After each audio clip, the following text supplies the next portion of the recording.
हम एग्जाम में ऐसा क्या करें कि 100% एमसीक्यूज हमारे सही हो जाएं।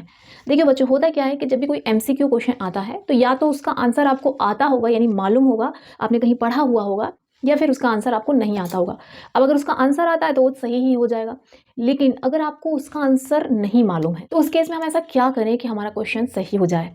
सबसे पहले जो आपका चौथा ऑप्शन होता है ना, जो हमेशा बच्चों को कंफ्यूज करता है, नन ऑफ दीज। सबसे पहले नन ऑफ दीज वाले ऑप्शन को कभी टिक मत करिए। इस बार जब मैंने एक बच्चे की कॉपी चेक की थी तो उसमें उसने ज़्यादातर केसेस में नन ऑफ दीज ही टिक करके रखा था। याद रखिए, नन ऑफ दीज के सही होने का चांस बहुत कम होता है। वो ऑप्शन सिर्फ इसलिए रहता है क्योंकि उनको एक ऑप्शन देना है। तो ये याद रखिए कि अगर आपके ऑप्शन में नन ऑफ दीज है तो वो तो कभी आंसर नहीं होगा। उसके बाद आप बिलीव कीजिए सिक्स सेंस में। कई बार ऐसा होता है ना कि जब हम किसी क्वेश्चन को पढ़ते हैं तो कोई एक ऑप्शन होता है जो तुरंत माइंड में स्ट्राइक होता है कि यार ये सही होना चाहिए, तो वो है आपकी सिक्स सेंस।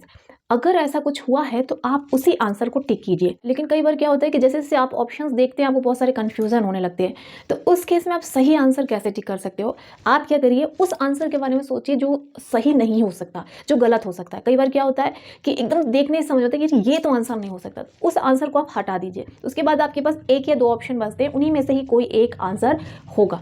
तीसरा तरीका होता है विजुअलाइज कीजिए। आपने कभी ना कभी उस क्वेश्चन को जरूर पढ़ा होगा, तो जस्ट आप सोचिए कि कब और किस टाइम पे पढ़ा था, रिलेट कीजिए उस क्वेश्चन को उन ऑप्शंस में से, आपको आंसर डेफिनेटली मिल जाएगा। तो अगर एग्जाम में किसी एमसीक्यू का आंसर आपको नहीं पता है तो बिलीव मी, इन तरीकों में से कोई एक ना एक जरूर काम करेगा और आपका आंसर सही हो जाएगा। All the best for now, happy learning.